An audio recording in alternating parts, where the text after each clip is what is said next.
Sir बात शुरू करेंगे आपकी जर्नी से। मैं जानना चाहता हूँ कोई इंसान फिल्म डायरेक्टर तक मतलब कैसे बनता है फिल्म डायरेक्टर, आपकी जर्नी से समझना चाहेंगे। धीरे धीरे पेंटिंग कर रही, मैं क्रिकेटर बनना चाहता था। मेरे स्कूल में मैं अपने टीचर के पास गया, टीचर ने मुझे बोला कि शेखर तेरे पे अच्छा हाथ है। मैं एनजीओ से जुड़ गया, art director, production designer. Film कैसे ऑफर होती है कि डायरेक्टर को एज खुद जाके अप्रोच करना होता है आपको या किसी और ने आपको अप्रोच किया?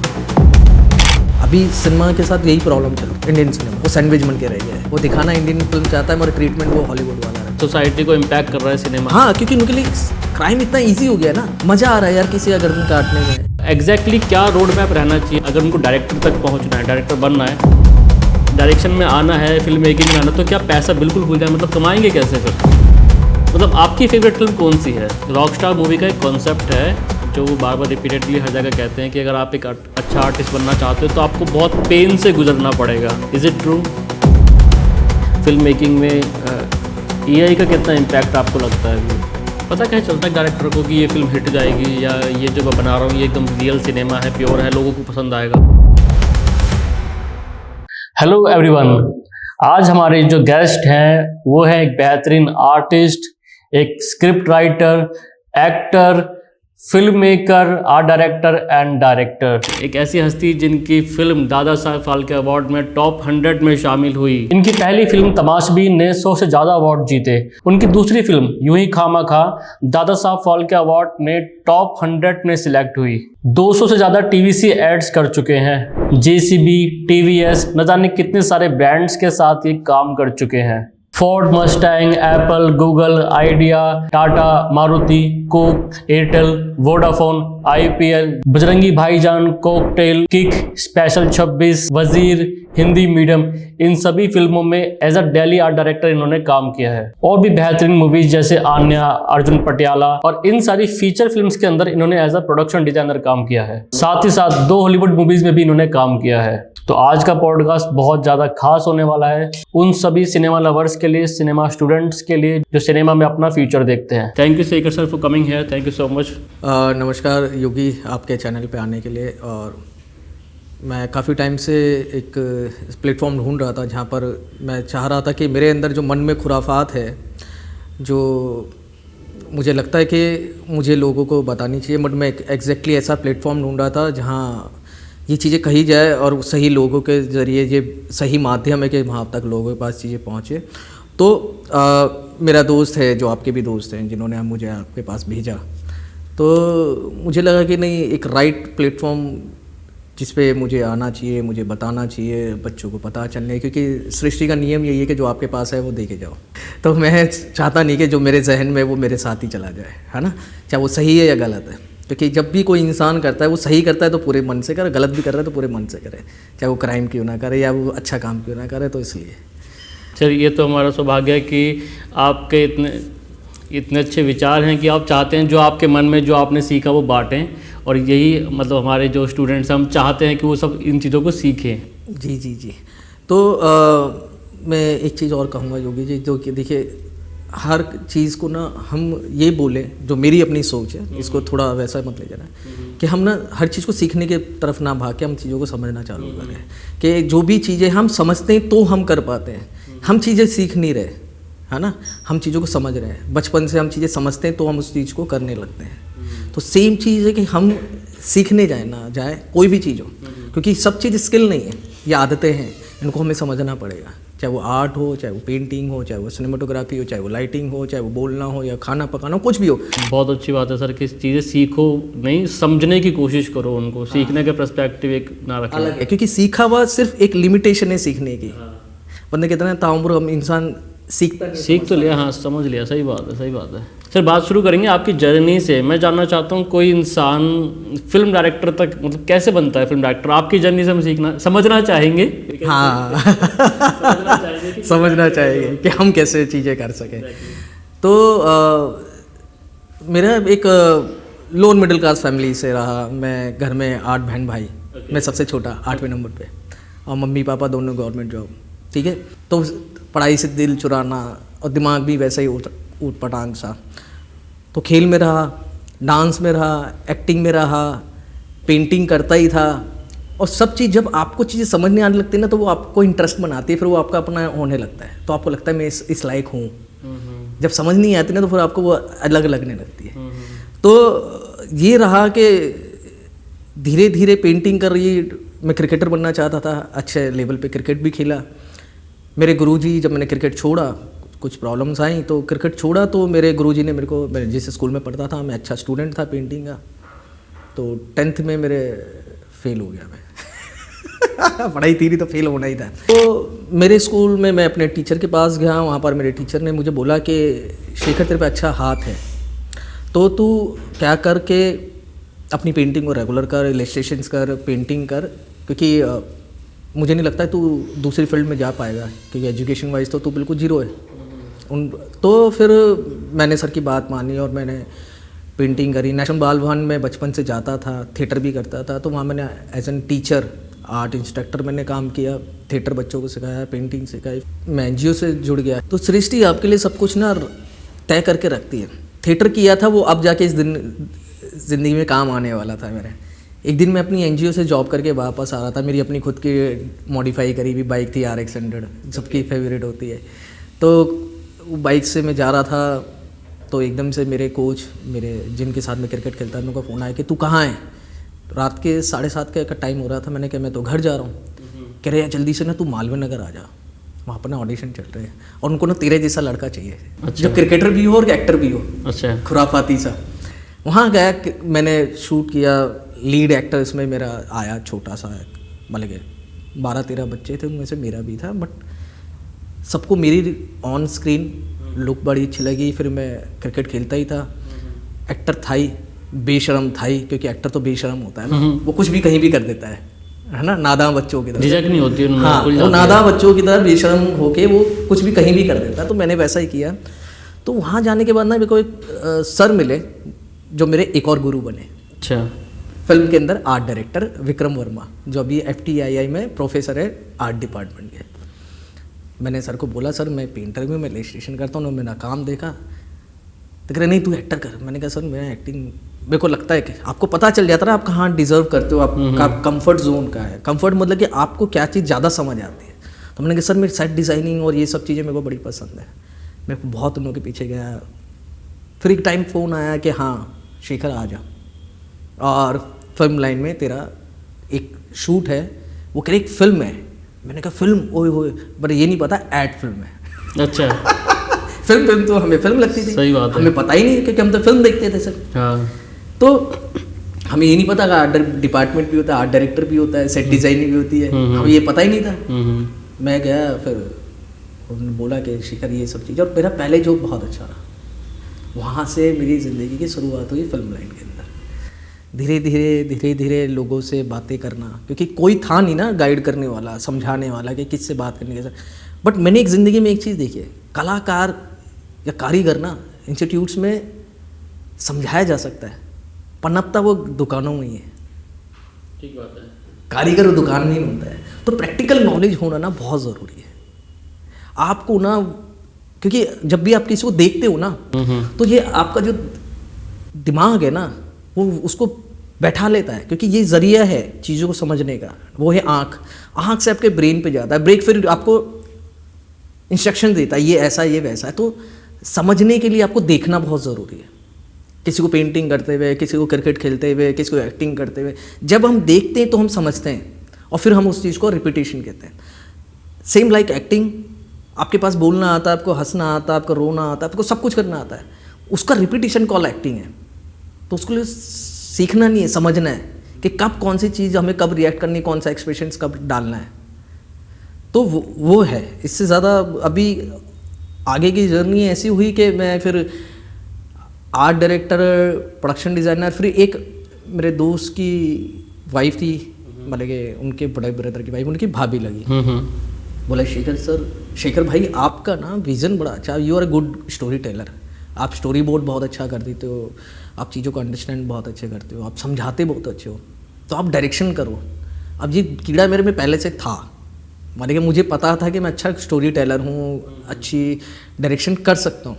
क्योंकि अच्छे डायरेक्टर के लिए आपको ना वो सेंस होनी चाहिए, framing sense, colour palette, characterisation, शब्दावली, स्टोरी को कैसे फ्लो करना है, एडिटिंग सेंस, वो सब आपको छोटे लेवल पे आने चाहिए। जैसे म्यूज़िक है, म्यूज़िक का भी आपको सेंस होना चाहिए। तो सारा चीज़ों का ना समावेश करके आप लेके उसका जोड़ कलेक्टिवली आप एक अपने दिमाग में लेके चलते तो आप अच्छी डायरेक्शन कर सकते हैं। क्योंकि बाकी डिपार्टमेंट क्या है, आपको वो चीज़ें एग्जीक्यूट करके देंगे, मगर फाइनल आपको करना है। क्योंकि आपको तभी फाइनल हो पाएगा जब आपको इन सबकी थोड़ी बेसिक सेंस हो। तो HODs क्या है, आपको वो फुलफिल करके दे देते हैं, डिपार्टमेंट्स आपको फुलफिल करके दे देते हैं।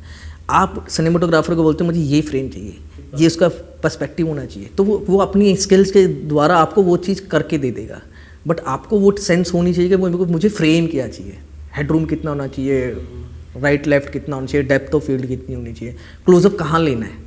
ये नहीं कि closeup, 2 shot, mid shot, wide shot, ये तो है, बट कहाँ लगने, कैसे लगने, ये डायरेक्टर को पता होना चाहिए कि मुझे यही चाहिए, नहीं मैं इसको वाइड लेके जाऊँगा ही नहीं, या मुझे टाइट क्लोजअप चाहिए। वो सेंस आपको बिना समझे नहीं आएगी और धीरे धीरे समझ आएगी। अब आपके पास क्या है कि आप दिल्ली बैठे हैं, लोग कहते हैं कि फिल्म सिर्फ मुंबई बनती है, लोग सिर्फ क्रिएटिव वहीं हुए, वहीं फिल्में बन सकती हैं, वहीं सब चीज़ें।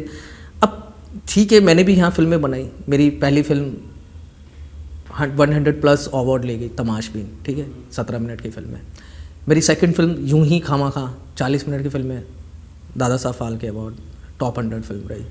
फीचर फिल्म अभी मैं करा है मैंने, जो एडिट पे है वो सिनेमा में अभी प्लान है नॉर्थ इंडिया में रिलीज़ करने का। तो आपको पता होना चाहिए कि सिनेमा बनेगा कैसे। उसके लिए आपको ना ज़रूरत है, आप खुद बना देते हो, मतलब कि चीज़ें आप टूल्स आप खुद क्रिएट करते हैं। आर्टिस्ट होता है तो वो अपने टूल्स बना लेता है, वो टूल्स नहीं भी होते तो वो कहीं ना कहीं कुछ ना कुछ कर ही लेता है। तो सेम सिनेमा में है, अभी सिनेमा के साथ यही प्रॉब्लम चल रही है इंडियन सिनेमा में, वो सैंडविच बन के रह गया है। ठीक बात है ना, वो दिखाना इंडियन फिल्म चाहता है मगर ट्रीटमेंट वो हॉलीवुड वाला रखता है ना। लैंडस्केप इंडियन है, स्टोरी इंडियन है, कैरेक्टर इंडियन है, मगर वो ट्रीटमेंट हॉलीवुड वाला है, वेस्टर्न वाला है। तो वो सैंडविच वाला जो फील है ना, वो उसको as we were talking about colour palette also. हाँ, कलर पैलेट, जैसे कि हर जगह करना अपना लैंडस्केप का अपना वेदर है, वेदर के हिसाब से कलर पैलेट है, ठीक है। अब वो कलर पैलेट वहाँ का रखते हैं जहाँ पर वो पहले से ही उन लोगों के प्रीमियम कलर है, सॉफ्टनेस है, वेदर है, आर्किटेक्चर्स है, बिल्डिंग वाइज सब कुछ उन लोगों का अपना अलग है और यहाँ का अलग है। तो वहाँ का कलर पैलेट और यहाँ के कलर पैलेट में डिफरेंट शेड्स है, क्योंकि यहाँ पर बहुत सारे वेदर्स हैं। अब कहाँ की स्टोरी दिखा रहे हो, वहाँ का पहनावा कैसा है, यहाँ का स्किन टोन कैसा है, तो वो जहन में रखना पड़ेगा उस हिसाब से। जैसे साउथ की फिल्म क्यों अब बॉलीवुड को बीट कर रही है, क्योंकि वो अपना कल्चर और अपना वो ट्रीटमेंट नहीं छोड़ रहे। वो अपनी मतलब कि खिचड़ी नहीं बना रहे जबरदस्ती की, सैंडविच नहीं कर रहे फालतू। क्योंकि वहाँ का डार्क कॉम्प्लेक्शन का हीरो है तो उसको जरूरी नहीं उसको पूरा गोरा दिख। हाँ, वो डार्क है हाँ, वो दाढ़ी उनका नेचर है तो है, ठीक बात है, ठीक है, उनका पहनावा कलरफुल है तो है। वहाँ कल्चर देखिए, लोग कनेक्ट कब होंगे जब वो अपने रियलिस्टिक सराउंडिंग चीज़ों को देखता है और वो वैसी सराउंडिंग चीज़ों को सिनेमा में देखते हैं तो वो कनेक्ट होता है। सिलबट्टे पे खाना बनाना है तो वो पुष्पा में जाके वो अपनी बीवी के साथ सिलबट्टे पे खाना बनाना है, चाहे वो 5,000 करोड़ की डील साइन करके आया हो, ठीक है। तो वो सिनेमा में मेरे को लगता है कि अभी में से जो हमारी पहले की फिल्में थी, पहले की फिल्मों में क्या हमें क्या दिखता था कि हमें रिश्ते दिखते थे, हमारा कल्चर दिखता था। क्या होता था, हम अपनी गली कूचों में ही ना अपने रिश्ते बना लेते थे, काका, पड़ोस का काका, मामा, फूफा, क्योंकि दूर दराज जाना वहाँ से रिश्तों को इकट्ठा करना नहीं था, बट हम अपने आसपास के मोहल्ले में रिश्तेदारों की तरह जीते थे, जो हमारी फिल्मों में दिखता था, कल्चर दिखता था। हम बड़े छोटों की इज्जत करते थे, जो कि नहीं है। कौन चाहता है कि मैं घर खोलूँ और मेरे घर के सामने एक कटी हुई गर्दन दिख जाए। इतना ब्रूटल सिनेमा हमारा था ही नहीं, इतना खून खराबा हमारे सिनेमा में था नहीं, और कोई नहीं चाहता कि मैं अपने गली मोहल्ले में गालियाँ सुनूँ। और आप घर के अंदर सुन रहे हो, सिनेमा के अंदर, है ना। आपके पड़ोस में भी, आपके साथ में बस में भी कोई बदतमीजी से बात कर रहा तो आप कहते हो यार तमीज़ से बात कर, लेडीज़ हैं, बच्चे हैं, सब हैं। तो वो आप वहाँ नहीं बर्दाश्त कर सकते। आप अपने घर में सिनेमा में बैठ के फैमिली के साथ वो गालियाँ, बदतमीजी और वो सब कुछ बर्दाश्त कर रहे हैं, तो ये सिनेमा नहीं है, ये हमारा सिनेमा नहीं है। एक टाइम आएगा कि लोग समझेंगे कि जितना भी अभी फिल्मों में चल रहा है, मिनट से पहले ही सारी चीज़ें करते हैं, और उसी से इंस्पायर होकर क्राइम रेशो बढ़ रहा है। सेकेंड से कि सोसाइटी को इम्पैक्ट कर रहा है सिनेमा। हाँ, क्योंकि उनके लिए क्राइम इतना ईजी हो गया है ना, मज़ा आ रहा है यार किसी का गर्दन काटने में, सर जैसे कि यहाँ पे एक बात मेरे दिमाग में आती है कि अनुराग कश्यप का इंटरव्यू चल रहा था और उससे यही बात पूछी गई थी कि आप के फिल्मों में गालियाँ दिखा रहे हो, तो ही वॉज लाइक कि art is the mirror of society, जैसा हो रहा है बाहर मैंने वैसा दिखा दिया। तभी लोगों ने गैंग ऑफ वासेपुर को कनेक्ट कर लिया कि क्योंकि एक्चुअल में लोग उस तरीके से गाली देते हैं, उस तरीके से बदतमीजी कर रहे हैं या गैंग वॉर चल रही है। हालांकि कुछ लोगों ने विरोध भी किया कि भाई इतना ज़्यादा गैंग वॉर नहीं होता। तो क्या कहेंगे, मतलब अगर बाहर तो गाली देते ही हैं इस तरीके से, तो क्या ये सोसाइटी मिरर बन रही है या फिल्मों की वजह से ऐसा हो रहा है? देखिए सोसाइटी तो शुरू से ऐसी थी, ठीक है, शुरू से ही आप कहते हो कि फ्रीडम ऑफ कहते हैं यार, आर्टिस्ट को नहीं फ्रीडम चाहिए, वो पर्टिकुलर जगह पे होनी चाहिए यार। हाँ ये वाली बात है कि हर जगह थोड़ी दिखा देंगे। फिर अभिव्यक्ति की आज़ादी का मतलब ये नहीं कि कुछ भी अभिव्यक्त कर दो कभी भी, क्योंकि जो आपकी आज़ादी हो सकता है वो दूसरों के लिए नहीं हो, ठीक है। जो आपको पसंद आ रहा है, आप गांजा फूकते हो, दूसरों को थोड़ी पसंद है। तो जो आपको समझ आ रहा है, ये थोड़ी कि आप आर्टिस्ट हो तो सभी आर्टिस्ट ऐसे नशे से और आर्ट को कैसे जोड़ देते हो यार। मतलब कि फिर तो वो नशा आर्टिस्ट हुआ ना, तुम तो हो ही नहीं, आप पीने के बाद आर्टिस्ट होते हो, मतलब उस नशे में आर्ट है, तुम में नहीं है। ठीक बात है। मेरा एक दोस्त है, वो कहता है यार जब तक 2 पैक नहीं जाए ना, अंदर से आता नहीं, मतलब कि वो पैक में आर्ट है, तुझ में नहीं है। तो यार वो आर्ट ऐसी होनी चाहिए जिसमें करने के बाद तुम्हें नशे की जरूरत ही ना पड़े। मगर ये बोलो कि ये सोसाइटी है, ये गलत है। आपने क्वेश्चन किया कि वो कहते हैं कि सोसाइटी का मिरर है मतलब कि आपका सिनेमा, नहीं यार, आपका एक ना पता होना चाहिए कि आप सोसाइटी को देना क्या चाहते, दिखाना है। ठीक बात है। एंड ऑफ कोर्स सोसाइटी को डायरेक्शन उसी से मिलता है। अब यार सिनेमा देख के ही तो हम सब कुछ कर रहे हैं। उसी से हम अपने टीचरों का क्यों वो करते थे, हम टीचरों को देख के भाग जाते थे, डर नहीं था। सही बात है। वो संस्कार है हमारे, वो शर्म थी, लोगों ने उसका नाम डर कह दिया। हमने माँ से शर्म करते हैं यार, डरते नहीं है। हम अपने पड़ोसी से डरते नहीं थे, शर्म करते थे। पहले की फिल्मों में वो चीज़ दिख जाती थी। हाँ, क्योंकि है ही नहीं तो पहले के सिनेमा हमें सिखाता था ना कि बड़े भाई की इज्जत कैसे करनी है ना। चाचा क्या होते हैं, ताऊ जी क्या होते हैं, बड़े पापा, मतलब कि हमारे पापा अपने बड़े भाई की कितनी रिस्पेक्ट करें, चाहे वो उसके साथ गलत कर रहा है, नहीं मेरा बड़ा भाई है, मेरा फर्ज एक चीज़ थी जो कहता था मेरा फर्ज है, उसने जो किया करने दो, है ना। वो हमें सिनेमा से देखने को मिलता है। इन्फ्लुएंस हो चुका है, इंस्पायर्ड से ज़्यादा इन्फ्लुएंस बोलेंगे इसको। सिनेमा बहुत ज़्यादा आपको सिनेमा कितना वो रखता है कि जो चीज़ नहीं दिखनी वो भी वो टीवी में देख के पसंद करता है। एक टाइम आया था जब मेरे को भी सीखने का था कि मुझे सीखना है। मैं कुछ अकेडमीज़ के पास गया, कुछ फेमस अकेडमीज़ का नाम तो नहीं ले सकता। तो उन्होंने मुझे अपना करिकुलम दिखाया और उस करिकुलम में जो चीज़ें थी ऑलरेडी मैं कर चुका था, सारी चीज़ें जो सिखा रहे थे ऑलरेडी सब सिखाया था। मैंने उनसे एक सवाल किया कि मतलब और क्या मेरे लिए बेनिफिट हो सकता है, चलो मैं कोर्स तो दोबारा पूरा तरीके से सीखूँगा। तो उनका एक जो चीज़ उन्होंने मुझे बताई, आई थिंक सबको वो बताते हैं कि यहाँ पे जब जुड़ोगे तो आपकी नेटवर्किंग हो जाएगी और इसके थ्रू आपको बड़ी बड़ी फिल्में मिल जाएंगी। तो इस बात को मैं कैसे लूँ कि क्या ट्रैप लगा मुझे उस टाइम, तो बहुत हद तक ट्रैप लगा कि क्या है ये, क्या वाकई में नेटवर्किंग हो जाती है, फ़ायदा मिलता है? मुझे तो आज तक ऐसा कभी सुनने में आया नहीं और ना ऐसा मैंने देखा कभी मेरी लाइफ में। देखिए आपने ना चीज़ों को इतना कॉम्प्लिकेटेड कर दिया है, इतना बड़ा बना के दिखा रहे हो कि ये करने से ऐसा हो जाएगा, बढ़ेगा। और आप ना कुछ लोग हैं जो आते हैं बच्चों को वर्कशॉप दे के जाते हैं, वो बच्चों को ना इतना कंफ्यूज कर देते हैं कि देखिए इट्स लाइक ए गेम, मतलब कि आप गेम खेलते खेलते आप पक्के होते हैं ना, मगर आप गेम खेलने से पहले उसके इतने हर्डल्स बता दोगे, उसको इतना कंफ्यूज कर दोगे, है ना, तो बच्चा खेलेगा ही नहीं, फिर कंफ्यूज ही रहेगा वो। सेम चीज़ इंस्टीट्यूट्स में हो रहा है। आपको इतनी बड़ी सारी किताबें पढ़ा देंगे, इसके मेथड्स बता देंगे, इसके फार्मूले बता देंगे, उसका ये बता देंगे, उसका ये बता देंगे। नहीं यार, उसको छोड़ दो, फ्री फ्लो, उसको करने दो। उसके अंदर वो क्या सही जा रहा है नहीं जा रहा, उसको रोको बस। जैसे कि बच्चा है ना, बच्चा कुछ कर रहा होता है तो हम उसको तभी टोकते हैं जब वो कुछ गलत कर रहा हो, बाकी वो सही कर रहा है हम उसको इग्नोर करते रहते हैं। सेम चीज़ यहाँ पर है, उसको करने दो, उसमें से ढूंढो कि कौन सा बच्चा है जो कि मेरे को लगता है सही राह पे जा रहा है इसको, और जो नहीं जा रहा है उसको थोड़ा समझा दो। ये मगर उसके ऊपर इतना प्रेशर, जिस एक तरह से स्कैम ही है। आप बड़ी बड़ी वादे करके ना बड़े बड़े बच्चों को बता रहे हैं कि ये ऐसा है। जैसे एक्टिंग इंस्टीट्यूट्स में भी क्या हो रहा है कि आपको ये सब पढ़ना पड़ेगा, आप इस डायरेक्टर को पकड़ो, पढ़ो पढ़ो पढ़ो पढ़ो पढ़ो पढ़ो पढ़ो पढ़ो कर। और इसमें भी फिल्म इंस्टीट्यूट्स में भी कराया जा रहा है, सिर्फ पढ़ा रहे हैं।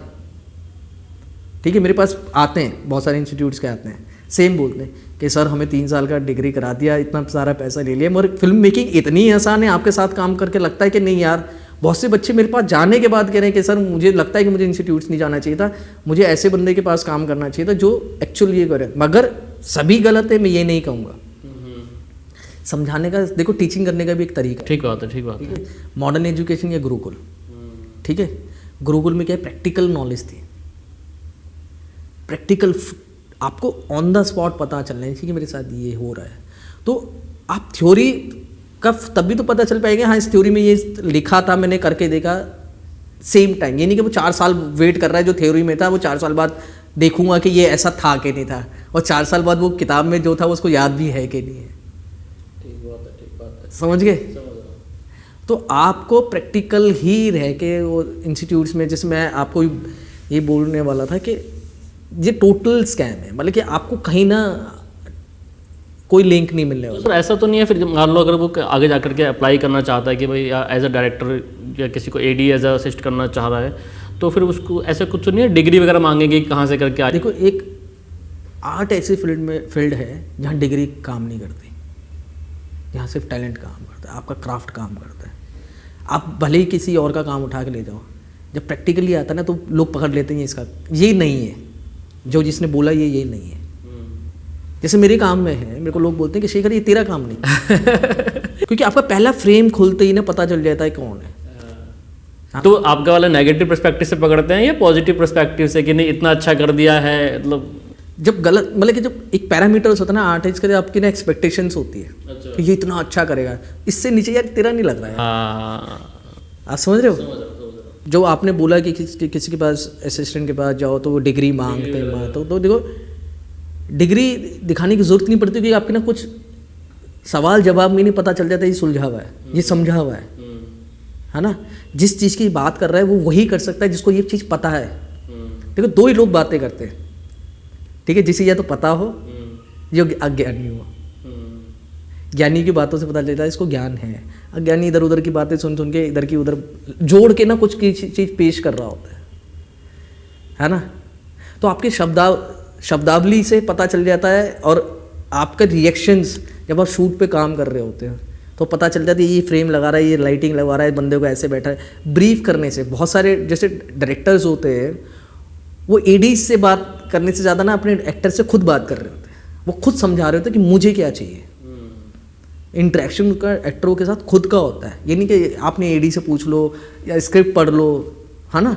स्क्रिप्ट में लिखा है यार, मगर मैं चाहता हूँ इसको तुम ऐसे करो, है ना। तो मेरे पास जितने भी एक्टर्स आते हैं काम करने, अभी आपकी जो क्वेश्चन है मैं उसी के बताया तो आपको एकेडमिक जाने के लिए, फंडामेंटल्स के लिए तो आपको ज़रूरी है कि आप समझने तो जाओ मैं किस में जा रहा हूँ।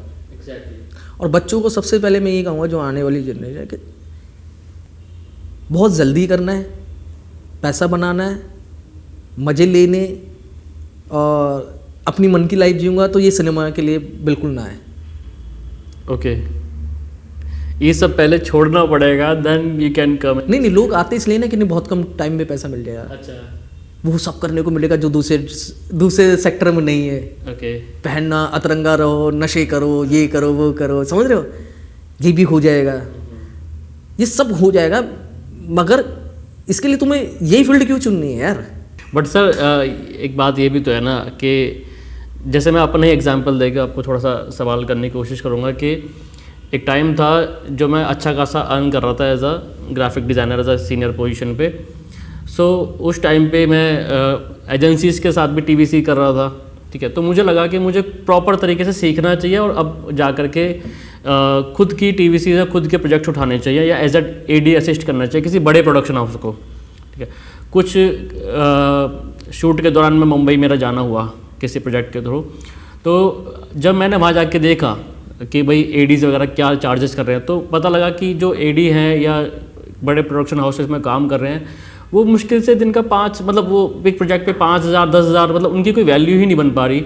देन आई रियलाइज कि यार मैं सर्वाइव कैसे करूँगा, जितना मेरी सैलरी है ये लोग शायद उतना तो 3-3 4-4 महीने में भी नहीं कमा रहे, और वो सर्वाइव के नाम पे वो एक बेसिक से मतलब स्ट्रगलर ही है अभी तक। तो अगर डायरेक्शन में आना है, फिल्म मेकिंग में आना, तो क्या पैसा बिल्कुल भूल जाए, मतलब कमाएंगे कैसे फिर? देखो वही है कि आपने ज़रूरत इतनी ज़्यादा कर ली ना कि जितना मिल रहा है उसमें आप खुश नहीं हो।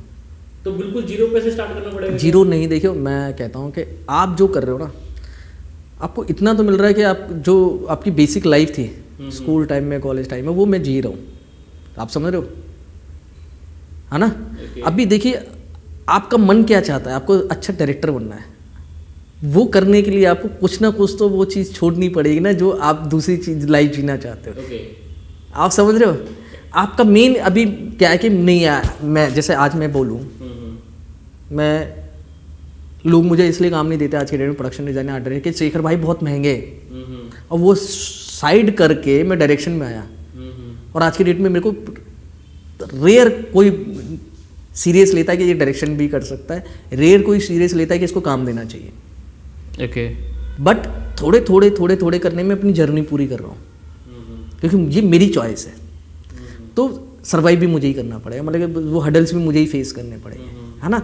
तो 5,000 पर डे से 5 लाख पर डे आप ही बनोगे, वेट एंड वॉच। ठीक बात है। कंफर्ट जोन से बाहर आना ही तो लाइफ है। आप अपने कंफर्ट जोन से बाहर आए, जहाँ पर 1.5-2 लाख रुपए कमा रहे थे, आपने बोला नहीं यार ये 1.5-2 लाख मेरी लाइफ नहीं, मैं नहीं हूँ, ये मैं कुछ और हूँ। तमाशा फिल्म इसलिए तो बनाई थी ना इम्तियाज सर ने। सर क्या फिल्म का नाम जिक्र छेड़ दिया आपने, तमाशा इज लाइक कि आई थिंक आइकॉनिक मूवी है। तो कंफर्ट जोन से बाहर आना ही तो देखो यार, आप एक अपने कंफर्ट जोन से बाहर आ रहे हो क्योंकि आप बेचैन हो। शांति कहाँ मिलेगी मेरे मन का करके, है ना? ठीक बात है। और बेचैन होने के लिए पैसा जरूर, अपनी शांति के लिए पैसा कमाना मैटर नहीं करता।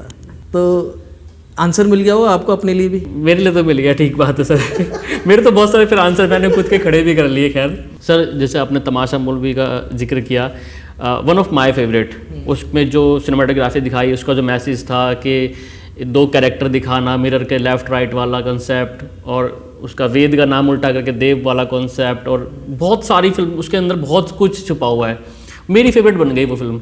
मैं चाहता हूँ एक डायरेक्टर फिल्मों को देखता है और किस नज़रिए से देखता है, और उसकी कौन सी, मतलब आपकी फेवरेट फिल्म कौन सी है? देखिए मेरी फेवरेट फिल्म लाइफ की रही जैसे कि मेरा नाम जोकर। अरे क्या बात। ठीक है, गाइड, प्यासा का मॉडर्न वर्जन, रॉक स्टार।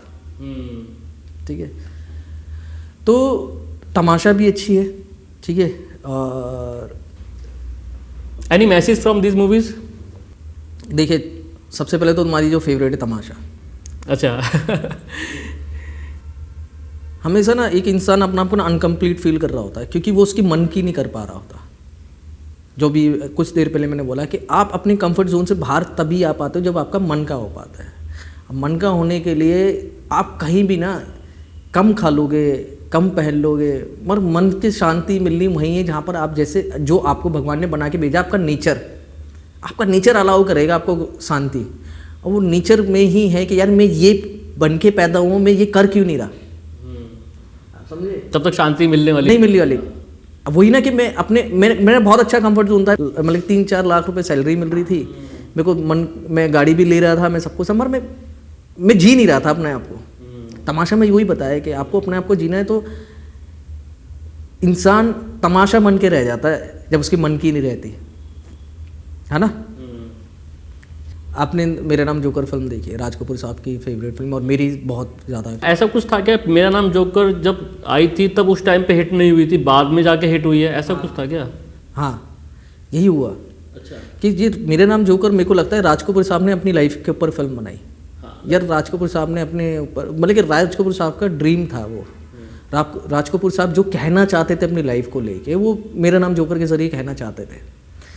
और मैंने जो राज कपूर साहब की फिल्म मेरा नाम जोकर देख के ना, एक ही चीज़ है, मैं सबसे पूछता हूँ आपको क्या मैसेज मिलता है उससे? आप क्या जानते हैं मेरे नाम जोकर नाम ही क्यों रखा? मेरा नाम जोकर इसलिए नाम रखा, देखिए उसमें 3 स्टेज दिखाई लाइफ की उसकी।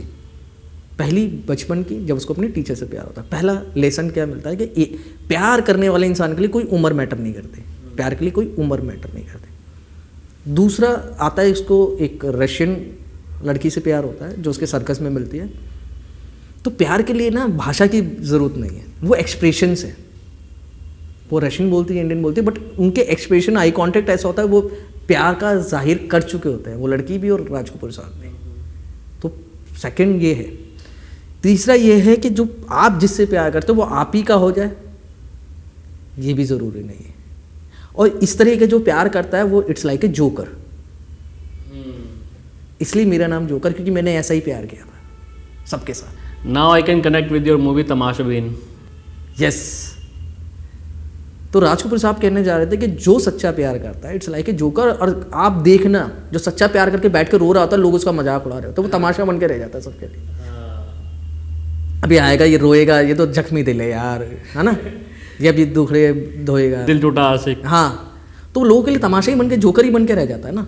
रॉकस्टार मूवी का एक कॉन्सेप्ट है जो वो बार बार रिपीटेडली हर जगह कहते हैं कि अगर आप एक अच्छा आर्टिस्ट बनना चाहते हो तो आपको बहुत पेन से गुजरना पड़ेगा। Is it true? नहीं यार, ऐसा हो भी सकता है। मेरे साथ तो देखो, पेन ये है कि आपने ना वादे किए होते हैं यार, वो और वादे सच्चे प्यार में ही हो सकते हैं। और सच्चे प्यार वाले वादे ना आपको हमेशा ना उस स्टेज पर ले जाते, उसको दुख नहीं कह सकते। उसको आपको ऐसे वो स्टेज आ जाती है जहाँ पर आप ना रोने का मन करता है, मगर आप खुश बहुत होते हैं। फिल्म का नाम गाइड इसलिए रखा ना कि आपको गाइड कौन कर रहा है ना। जब सारी चीज़ें जान जाता है ना तो वो संत बन जाता है। लगे आपको सही गाइडेंस मिल गई लाइफ की कि तेरा कोई नहीं है, तू शहर की तरफ जाएगा तो वही बंदे जिनके तूने सब करा, और एंड में वही बंदे तेरे इतने अगेंस्ट हो गए, तुझे जेल तक पहुंचा दिया। किसी ने तुझे समझने की कोशिश नहीं करी। तू अपना आप को समझ, है ना, ये जीवन क्या है उसको समझ। तो वो शहर की तरफ ना जाके एक ऐसी जगह चले जाते हैं जहाँ पर वो सिर्फ अकेला होता है, खुद होता है सिर्फ। उसमें वो भी तो है ना कि सर ठोकर वाली चीज़ भी तो है ना, जो तुलसीदास जी वाली लाइन वो रात लास्ट में कहते हैं फिल्म के अंदर कि बाबा तुलसीदास को जब ठोकर लगी तो वो संत बन गए। तो सेम चीज़ इसके साथ भी हुई, इसके साथ होती है ना, सेम चीज़। वो उस एक देखो, एक ही लाइन का मैसेज होता है हर फिल्म का। हाँ, सेम उस जो दोहा है, उस दोहे पर पूरी फिल्म बनाई गई कि इंसान जब ठोकर खाता है ना तब जाके वो सुधरता है, तब उसको रियलिटी पता चलती है कि ये समाज का जो है मोह माया है, ये नहीं है जीवन। जीवन कुछ और है, समझो। इस मोह माया तुम्हें हमेशा ठोकर मिलेगी। तो दे हार्ड चर्म में दे में काम ऐसे प्रीत होती जो श्री राम में होत ना तो भवभीत, वो उसकी पत्नी तुलसीदास जी को बोलती है। एंड सेम कॉन्सेप्ट वो मूवी में लेकर के आते हैं कि उसकी पत्नी उसको रिजेक्ट कर देती है, जिसके लिए उसने चोरी करी, जिसके लिए वो जेल गया, फिर वो बन जाता है संत। वो तो अल्टीमेट मूवी है सर। वो देखिए, पहले की फिल्में लोगों को मैसेज देने के लिए ही बनाई जाती थी। देखिए, सिनेमा मज़ेदार होने के साथ साथ ना समझदार होता है ना, तब जाके उसको सिनेमा कहते हैं। सर अभी सिनेमा ऐसा भी तो मतलब हो रहा है कि बिजनेस से ही बना दिया पूरा का पूरा, काइंड ऑफ कह सकते हैं। तो बिजनेस पहले भी था सिनेमा, बट अभी ऐसा नहीं है कि जैसे मैं एक ध्रुव राठी की मूवी देख रहा था, उसने कहा कि इतनी मूवीज़ फ्लॉप हो रही हैं but still they are just making movies and like कि इतना मूवी बना के OTT पे दो तो इतने लाख का हो जाएगा, और मूवी के नाम पे वो थोड़ा सा हॉलीवुड से उठाया, थोड़ा सा साउथ से उठाया, और मिक्स मैश अप करके एक खिचड़ी बना करके मूवी परोस देते हैं।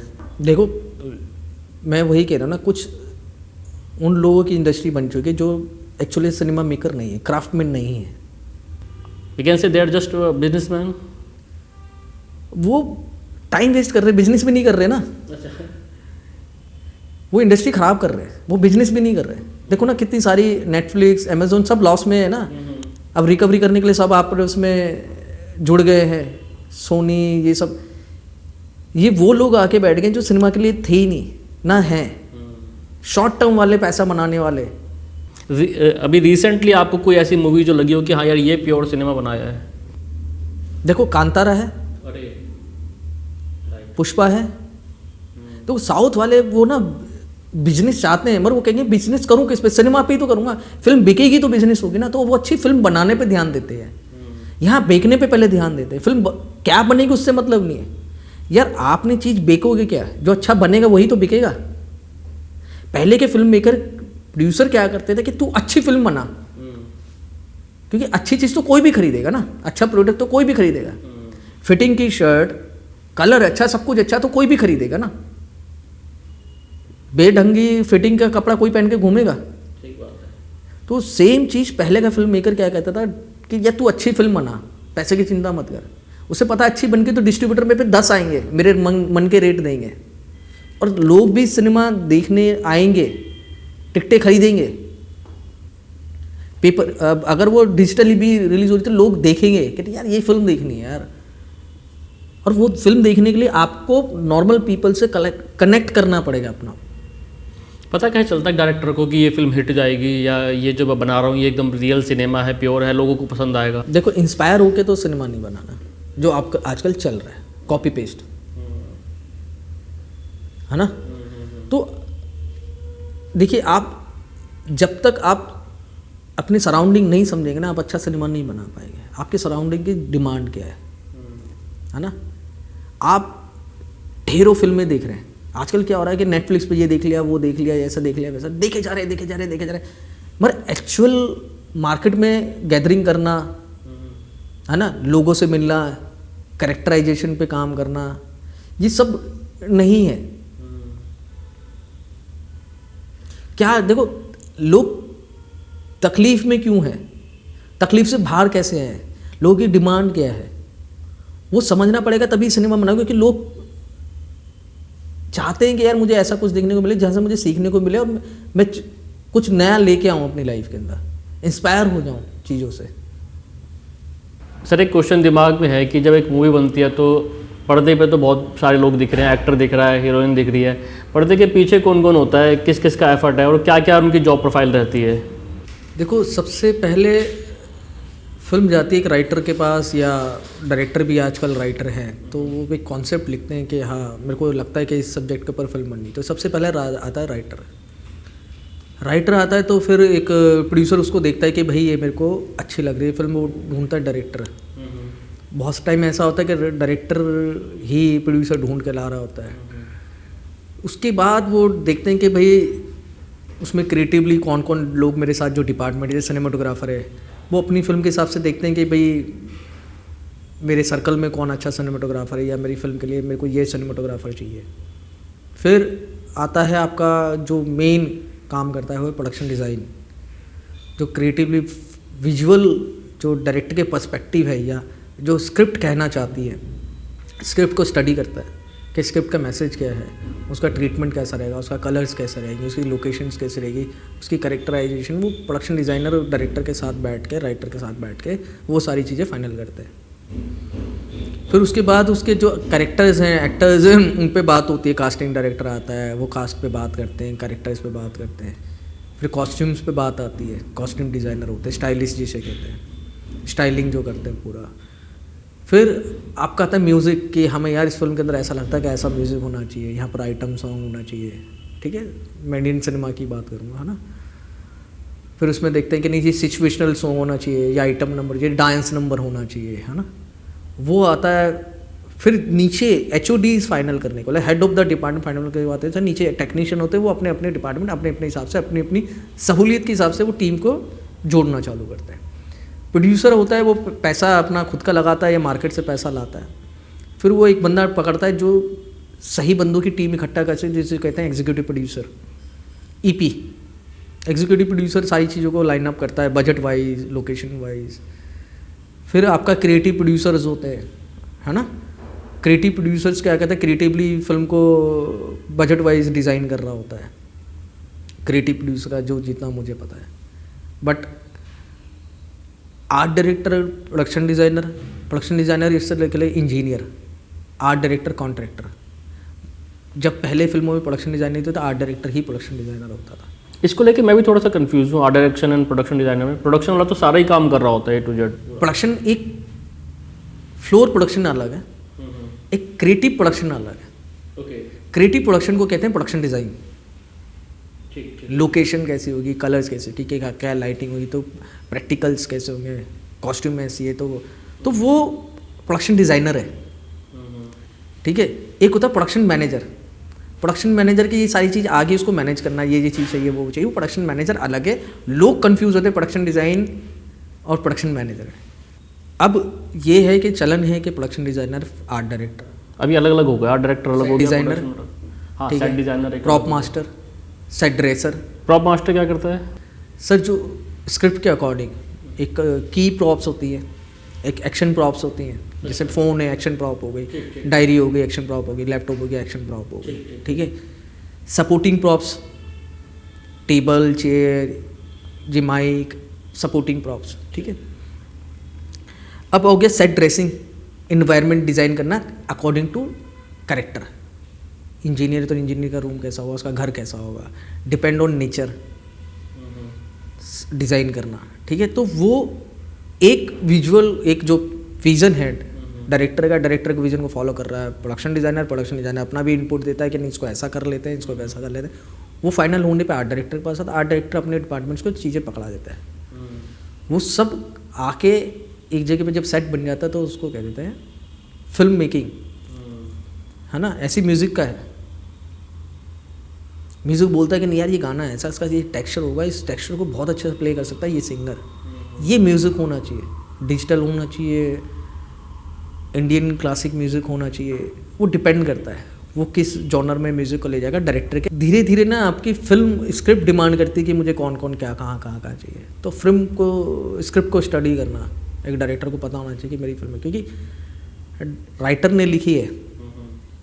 अब पढ़ते पढ़ते ना डायरेक्टर के माइंड में फिल्म बनती है, ठीक है। वो उसको बना रहा होता है, पहले फिल्म डायरेक्टर के दिमाग में बन जाती है।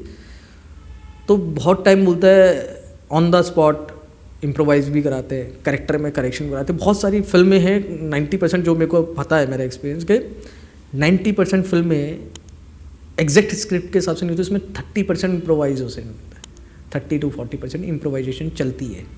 चीज़ें चेंज होती हैं, सीन चेंज हो जाते हैं, कैरेक्टर हट जाते हैं। बहुत सारे में ऐसा होता है ना कि शूट किया था मेरे दिखाई नहीं, मेरा सीन काट दिया, डायलॉग कट गए। ये डिसीजन कब लेते हैं? लास्ट में डिसीजंस होते हैं या ऑन टेबल पे आने वाला, एडिट टेबल पे आने के बाद जब फिल्म का फ्लो देखा जाता है। और जैसे तुम्बाड़ के बारे में हमने सुना है कि उसमें पहले वो जो कैरेक्टर है, उस जो क्या नाम है, हस्तर जो कैरेक्टर था वो पहले अलग तरीके से दिखाया उन्होंने। उसमें उन्होंने फिल्म मेकिंग के टाइम पे इतने ज़्यादा चेंजेस। देखो डायरेक्टर के पर है कि उसका विजन कितना सॉलिड है। वो बनाते वक्त कोई और विजन था, एडिट पे जाकर उसका विजन चेंज हो गया, समझ गए। तो डायरेक्टर को पता होना चाहिए कि मुझे बनाना क्या है, मैं वो उसको फर्स्ट डे पता होना चाहिए कि मुझे ये बनाना है। तो उस हिसाब से वो सारी चीज़ों को डिज़ाइन कर रहा हूँ। उतने ही कम इम्प्लीमेंटेशन होंगे, उतने ही चेंज बस। सर इसमें जैसे फिल्म मेकिंग में एआई का कितना इम्पैक्ट आपको लगता है अभी? देखो एआई ना टाइम बचाएगा, बस। स्क्रिप्ट बहुत जल्दी करनी है जो महीनों लगता है, वो आपको रिसोर्स वाइज ना इजी कर देगा। जैसे लोग पहले बैलगाड़ी पे जाते थे, टाइम लगता था, आज मोटर बाइक पे जाते जल्दी जाते हैं। सेम चीज़ एआई करने वाला है। क्योंकि देखिए आप भी एक ग्राफिक डिज़ाइनर हो, फोटोशॉप पे काम होता था, टाइम बचा दिया, ठीक है। मैनुअली क्या है, आप अपने हिसाब से कर लेते थे, मशीन बाय डिफ़ॉल्ट करके देती थी, आप उसमें देखे थे कि अब इतना ही है। पर सर जैसे अगर टीवी से कमर्शियल आप भी करते हैं, मतलब कुछ मैंने भी थोड़ा बहुत करा है, अब टीवी कमर्शियल्स तो पूरी तरीके से एआई वाले मतलब बन के आ रहे हैं, उसमें तो कुछ भी जरूरत नहीं पड़ रहा। वही कमर्शियल फिल्म में देखिए जो ऑनर्स हैं, प्रोडक्ट ऑनर हैं, वो जानते हैं कि मेरे प्रोडक्ट को माइलेज कैसे मिलेगी। वो डिपेंड करता है स्क्रिप्टिंग पे। डायरेक्ट तो शूट होता नहीं है। यू नो वेरी वेल के एड एजेंसी में सबसे पहले कॉन्सेप्ट पिच किया जाता है ना। कॉन्सेप्ट में आपको बहुत सारे सॉफ्टवेयर है जो कि आपको स्क्रिप्टिंग वाइज सपोर्ट करते हैं, है ना। आप कीवर्ड्स डालते हो, कीवर्ड्स भी तो आप ही डाल रहे हो ना। एग्जैक्टली। तो कीवर्ड्स डालने वाला भी तो सुलझावा होना चाहिए। जो कीवर्ड्स डाले तो एआई तो वही निकालेगा जो आप मांगना चाहते हो। तो कहीं कोई चीज़ ना एआई उसको वो नहीं करने वाला। प्रोडक्ट को जो ऑनर है प्रोडक्ट्स का, उनको पता होना चाहिए कि मेरी मतलब की चीज़ एआई से निकल रही है, मैनुअली निकल रही है।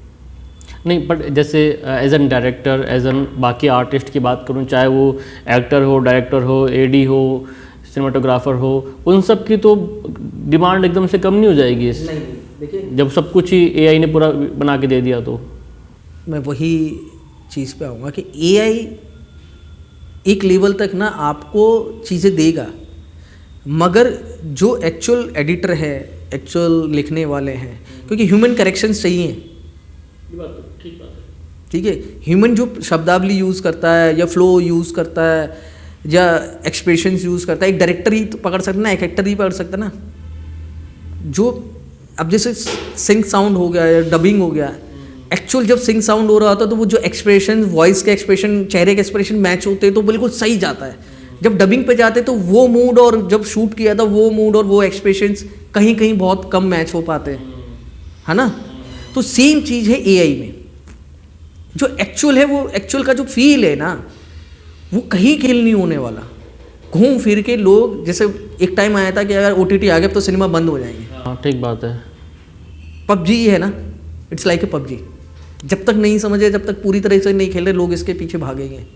जब समझ जाएंगे, करने लगेंगे, फिर लोग इससे बोलेंगे नहीं यार मुझे खुद करना है, मुझे जाके वहाँ पर लाइटिंग खुद करवानी है, मुझे कैरेक्टर खुद डिज़ाइन करने हैं, मुझे हेयर स्टाइल भी खुद करवाना है। नहीं, बहुत सारी कंपनी ने बोलना चालू कर दिया कि नहीं यार मुझे चैट जीडीपी वाली चैट स्क्रिप्ट मत भेजना, मुझे एआई वाली वीडियो मत बना के भेजना, मैं पैसे दे रहा हूँ तुम्हें शूट करने के, एआई के पैसे नहीं दे रहा। आप समझ रहे हो? समझ पा रहे हैं, ठीक बात है। और जो एक्चुअल वाला फील है ना वो कभी मशीन दे ही नहीं सकती। हाँ मतलब जितनी टेक्नोलॉजी बढ़ेगी तो ह्यूमन टच वाली चीज़ की महंगी होती जाएंगी। आज क्यों मैनुअल पोस्टर अपने घर में फ्रेम कर करके लगाते हैं फिल्मों वाले? क्या वो ना हाथ के बने हुए पोस्टर चाहिए यार। आज भी वो स्क्रैबल करी हुई ड्राइंग चाहिए, मैं स्केच करा हुआ ना टाइटल चाहिए। जो एक इंसान कर देता है ना, जैसे भगवान को हम बीट नहीं कर सकते। नेचर जो बनाया है ना इतना ब्यूटीफुल है, तो वो जो नेचर ने हमें दिया है ना वो बड़ा ब्यूटीफुल है। ठीक है, वो मशीन को हमने बनाया है। मशीन को हमने इसलिए नहीं बनाया कि वो हमें बीट करे, हमारी सहूलियत के लिए। और सहूलियत ये है कि हम जैसे आर्टिस्टों के भी वो हो जाएगा कि भाई जो एक्चुअल है, क्योंकि एआई को वही पकड़ सकता है जिसको नॉलेज होगी, वही कमी निकाल सकता है, वही बता सकता है इसके अंदर का ग्लिच है, इसमें एक्सप्रेशन की कमी है, इसमें डेप्थ ऑफ फील्ड में कमी है। अभी एक सीरियल आता है महाभारत करके, पूरा एआई जनरेटेड है। स्टार्टिंग में तो लगा वाओ क्या चीज़ बना दी, अब लगता है यार क्या ही देखना, ना फीलिंग है ना वाओ एक चीज़ का आता है कि क्या इन्वेंशन का, आई थिंक इन्वेंशन का, कि क्या मतलब इंसान ने क्या कर दिया, कि क्या कर दिया। इतना सोच रहे हैं लोग, उसकी सोच पे आप क्लैप करते हो कि हाँ भाई यार इतना रियलिस्टिक और इतना डिटेल्ड वर्क, इतना सब कुछ, और मशीन फटाफट कर दे रही है। जो एकदम से जादू लग रहा है ना उसकी वाव है। ये जादू है एक तरह से हमारे। बहुत टाइम लगता था अपना पहले बनाना, फिर फ्रेमिंग, फिर एनिमेशन था ना कि जब कलर फोन आए थे, फोन में कैमरा था, ये वही टाइम है शायद। सेम है। कैसेट से सीडी आई, यार एक कैसेट में 12 ही गाने होते थे, 6 गाने होते थे, 12 गाने होते थे। एक MP3 में 150 गाने, फिर एक DVD में इतने हजार गाने। अब कोई पूछ रहा है उनको? मगर ह्यूमन तो फिर भी मैनुअल काम कर रहा है ना, गायकी तो वही मैनुअल ही हो रही है ना। और वो वॉइस टेक्सचर तुम एआई पे कितने में गाने बना लो, मगर जो अरिजीत की वॉइस टेक्सचर है या अदनान सामी साहब का है, अभी पुराने किशोर दा के गाने सुन लो, क्यों आज हम मजे हो के मदोसों के सुन रहे होते हैं, है ना। तो फील है ना उसमें, बस तो वही है सेम चीज़। आप टेक्नोलॉजी को एंजॉय करोगे, बोर हो जाओगे, फिर वापस आप वहीं आओगे, धरातल पे आना है आपको। ये लोग ना सिर्फ वही है कि एक ह्यूमर है और कुछ नहीं। और मैं नहीं कहता कि जो सही आर्टिस्ट ना वो डरेगा नहीं, इस चीज़ से तो कभी नहीं डरेगा। मैं कहता हूँ कि आप आर्टिस्टों की गैदरिंग में जाओगे ना, उनको फ़र्क ही नहीं पड़ रहा है एआई वाई से। उसे पता है मेरे को स्ट्रोक्स लगाने हैं, मुझे गज़लें सुननी है ना। मैं बड़े बड़े ख्यालों की पेंटिंग्स बनाऊँगा, गाने लिखने वाले गाने लिख रहे हैं, गज़लें लिखने वाले गज़लें लिख रहे हैं, नहीं फ़र्क पड़ रहा है। आर्टिस्ट की कौम ही अलग है, मतलब उसको फ़र्क ही नहीं पड़ रहा होता है। वो प्रजाति अलग है, प्रजाति अलग है, वो प्रजाति अलग है, उसकी उम्र नहीं है। उसको बिजनेस, उसको समाज के फंडामेंटल से लेना देना ही नहीं है, समझ रहे हो। वो अपनी दुनिया में मस्त रहता है और अपनी दुनिया के, वो एक्चुअली मैं बताऊँ ये दुनिया आर्टिस्ट चला रहे हैं, एक्चुअल में दुनिया आर्टिस्ट चला रहे हैं। स्टीव जॉब, उसने बोला खूबसूरत दिखेगा तो बिकेगा ना। मेरे को यूज़ करने तब आएंगे जब मैं खूबसूरत दिखूंगा। एप्पल खूबसूरत दिखेगा तभी तो टच करके देखा कि आज इसके ये फीचर्स है, फिर फीचर्स से इम्प्रेस हुए, फिर उसके आइकॉन से वो है। स्टीव जॉब एक्चुअल आर्टिस्ट था। तो आर्टिस्ट क्या कहता है कि भाई दिखेगा नहीं तो बिकेगा नहीं, ये थॉट ही आर्टिस्ट के। तो खूबसूरत दिखना मतलब कि ये बताया उन्होंने। जैसे ऑडियंस रिटेंशन रेट बहुत कम हो गया है, तो हम देखते हैं कि रील्स के अंदर ही पूरी पूरी मूवीज़ आ रही हैं, पूरा पूरा एपिसोड्स आ रहा है। उसका क्या सीन है, उसका क्या स्कोप लगता है आपको? देखो, मैं एक टाइम था जब हम टीवी नहीं था तो फिर पर्दा था, तो पर्दे की तरफ लोग भागते थे, ठीक है। फिर आया टेलीविज़न, फिर आया इंटरनेट, आप डेस्कटॉप पे आ गए, फिर उससे छोटा माध्यम आ गया फ़ोन। अब आपका सोर्स बन जाएगा कुछ और जब ये सोर्स बन जाएगा तो आपकी ये वर्टिकल फिल्म्स का भी सोर्स धीरे धीरे खत्म होने लगेगा, क्योंकि टीवी वर्टिकल हो नहीं सकते, सिनेमा वर्टिकल हो नहीं सकता। जब तक आपके पास वर्टिकल माध्यम है, फ़ोन जिस दिन आप जब तक कैरी करोगे, क्योंकि नेक्स्ट कोई डिवाइस ऐसा आएगा जो कैरी करने वाला नहीं होगा, जो आपके एक तरह से मैं कहता हूँ फ्यूचर होगा कि चिप होगा और आप डायरेक्टली आप बात कर रहे होगे। जैसे AI, आपके अंदर एक ऐसा चिप दे दिया जाएगा, इंटरनेटली आपकी न्यूरो सिस्टम को समझेगा, आप किससे कनेक्ट करना हो, आपसे डायरेक्टली बात कर रहा हो, वो फ्यूचर है। मगर अभी तक जब तक फ़ोन आपके हाथ में, तब तक इसका फ्यूचर है। और ये छोटा माइक्रो रैम है, क्योंकि लोग क्या है कि इतना फास्ट हो रहे हैं कि वो कह रहे हैं कि मैं टीवी नहीं देख सकता, मैं घर पे बैठ के डेस्कटॉप नहीं देख सकता, तो ठीक है मैं फ़ोन पे ही मेट्रो में बैठा हूँ, कहीं पे हूँ, तो वो अपना जस्ट फ्यू सेकंड का, आधे घंटे का सफ़र है तो मैंने आधे घंटे की 1.5 मिनट की रील देख ली, जिसमें मेरी स्टोरी मिल रही है और मैं बंधा हुआ हूँ अपना टाइम पास। तो मतलब मैं जानना चाह रहा हूँ कि एग्जैक्टली आपको क्या लगता है, इसमें स्कोप है या नए फिल्म मेकर्स को इस पर ध्यान जाना चाहिए कि नहीं जाना चाहिए? इसमें स्कोप तो देखो मेरे को नहीं लगता नहीं है। अच्छा, आपके हिसाब से इसमें स्कोप नहीं है? नहीं। ओके। कि जब तक मोबाइल है तब तक तो ये बिजनेस ही है। बट स्टिल मोबाइल तो अब तक रहने वाला ही है काफ़ी टाइम तक। तो अब जैसे लोगों का सारी ऑडियंस ही मोबाइल पर आ गई है। अपना अपना जरिया है, जिसको टीवीसी करनी है उसको टीवीसी करनी है, जिसको थिएटर करना है थिएटर करना, वो सिनेमा जाना ही नहीं चाहता। थिएटर वाले से तुम सिर्फ थिएटर से रिलेटेड सवाल पूछोगे तो कहेगा नहीं, थिएटर से अच्छी कोई दुनिया ही नहीं है, सिनेमा करना ही नहीं चाहिए। ठीक बात है ना? तो सेम चीज़ इसमें कि जिसको बिजनेस करना है, अब एक्टर के लिए तो वो सिनेमा भी करेगा, वो सीरीज़ भी करेगा, वो ये वर्टिकल भी करेगा, उसके लिए तो सारी चीज़ अच्छी है। मगर एज ए बिजनेस, ऐसे क्राफ्टमैन कहूँगा, क्राफ्टमैन के लिए मैं भी वर्टिकल कर रहा हूँ, मैं सिनेमा भी कर रहा हूँ, बट स्कोप यही है कि आपको बस बिजनेस पॉइंट ऑफ व्यू से कि जब तक ये मोबाइल है तब तक ये चलेगा, ठीक है। और इसके अंदर एक आर्टिस्ट के लिए तो वो किसी भी चीज़ में अपने स्कोप बना ही लेता है। आप भी बना लोगे, कल परसों आप भी वर्टिकल करने लग जाओगे, क्योंकि आपको आता है। तो आप हॉरिजेंटल की जगह आप वर्टिकल कर रहे हो, सेम ही है, करवाना वही है जो आप वर्टिकल में, वो हॉरिजेंटल में करवा रहे थे, ठीक है। बट एज ए बिजनेस जो OTT वाले हैं, उन्होंने क्या किया कि नहीं, एक और माध्यम मिल गया मुझे बिजनेस करने के लिए। जैसे बिजनेस टर्म वो ठीक है, इसमें स्कोप है, कंपनीज के लिए स्कोप है, OTT चैनल्स के लिए स्कोप है, राइटर के लिए, क्योंकि वो छोटी सी जगह पे, स्क्रीन प्ले लेवल पे, डायलॉग लेवल पे, उसमें बड़ा क्रिएटिवली है कि हाँ आप 1.5 मिनट के अंदर ऐसे सस्पेंस पे छोड़ देते हो और कह भी देते हो। राइटिंग वाइज इसमें बड़ा अच्छा वो है, टास्क है कि आप हर 1.5 मिनट बाद ना कुछ ऐसा वो छोड़ देते हैं कि आप फिर अगले 1.5 मिनट के लिए एंगेज हो जाते हो, है ना। तो राइटिंग वाइज बड़ा अच्छा है, as a director point of view creatively अच्छा है, but business point of view से भी अच्छा है। जो चाहते हैं कि मुझे एक और यूट्यूब से हट के अब एक एप्लीकेशन पे जहाँ पर वर्टिकल, बट इसमें मतलब आपके पर्सनल पर्सपेक्टिव से ही आप इसको ठीक नहीं मान रहे? ठीक ही है यार, जिसका जैसा चल रहा है, बट एज ए मैं क्राफ्टमैन का हूँ तो ये अच्छा है कि एक और आर्टिस्ट को एक जगह और मिल गई खेलने के लिए, एक और अध्ययन, एक और स्किल मिल गई जहाँ वो खेल सकता है, क्योंकि उसको अपना स्किल दिखाना है। जैसे स्टार्टिंग में आपने कहा ना कि नहीं ठीक नहीं है, ठीक नहीं मतलब कि नहीं स्कोप नहीं है इसके अंदर। स्कोप तब तक नहीं है जब ये आ जाएगा ना, मोबाइल खत्म हो जाएगा, फिर उसके बाद क्या करोगे? हाँ, मतलब मोबाइल जब तक है तब तक तो स्कोप है। ओके। जब तक वर्टिकल फॉर्मेट है आपके पास तब तक स्कोप। तो नए फिल्म मेकर्स को इसमें जाना चाहिए कि नहीं जाना चाहिए? हाँ, क्यों नहीं जाना चाहिए, इस पर बनाना चाहिए वीडियो, बनाने चाहिए, क्योंकि आपका काम ही ना, आर्टिस्ट को पहचान तभी मिलेगी ना जब उसका काम देखेगा। सर क्या लगता है आज के डायरेक्टर में ज़्यादा बढ़िया काम कर रहे हैं या पहले के डायरेक्टर बढ़िया काम करते थे? पहले के डायरेक्टर्स, जैसे मैंने शुरू में बताया था आपको, कि सबको पता होना चाहिए कि मेरे में स्किल्स क्या है। तो पहले के डायरेक्टर्स क्या करते थे, समझते थे, स्टोरी टेलिंग जानते थे, तो वो बहुत ज़्यादा ज़रूरी है कि उन्हें वो अपने कैरेक्टर्स ढूंढते थे, फिर उनको वो एक्टर बना देते थे। जैसे सुभाष घई साहब बहुत बड़ा एग्जाम्पल है कि इन्होंने अपने कैरेक्टर्स ढूंढे, लाइक जैकी श्रॉफ हीरो फिल्म के लिए, वो एक्टर नहीं थे, वो कैरेक्टर थे उनकी फिल्म के हिसाब से, उन्होंने उसको एक्टर बना दिया। जैसे हमें शायद रजनीकांत के लिए सुनने में आता है वो, और शायद राजकुमार, और उनके लिए क्या कहते हैं, नाना पाटेकर के लिए भी शायद ऐसे सुनने में आता है उनके लिए भी। तो शायद नाना पाटेकर तो किसी कॉलेज या इंस्टीट्यूट से थे, बट पहले के डायरेक्टर कैरेक्टर्स ढूंढते थे, उनको एक्टर बना देते। जैसे शाहरुख खान और अक्षय कुमार के साथ दोनों ने सेम टाइम फिल्म दी। शाहरुख खान के साथ मेरे को जो लगता है प्लस पॉइंट ये रहा कि उनको अच्छे डायरेक्टर्स मिले, उन्होंने वही प्ले जिन्होंने पहचाना शाहरुख खान की एबिलिटीज़ को। हाँ, वही प्ले करवाया जो कर सकते हैं। अक्षय कुमार के साथ क्या होगा, उसको डायरेक्टर्स ऐसे नहीं मिले जो उनसे वो चीज़ निकलवा सके।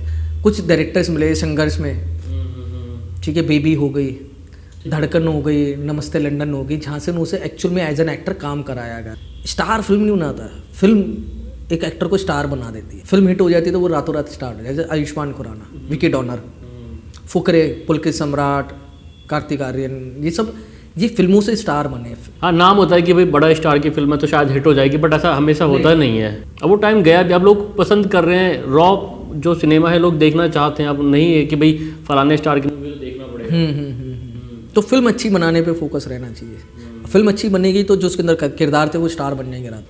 और अच्छी फिल्म एक अच्छे डायरेक्टर, अच्छी टीम बन। सर, अभी आपकी अपकमिंग फीचर फिल्म कौन सी है जो? देखो, मैंने अभी एक बहुत ही माइक्रो बजट फिल्म करी है जो रामपुर में शूट करी है, आर्टिस्ट सारे रामपुर के।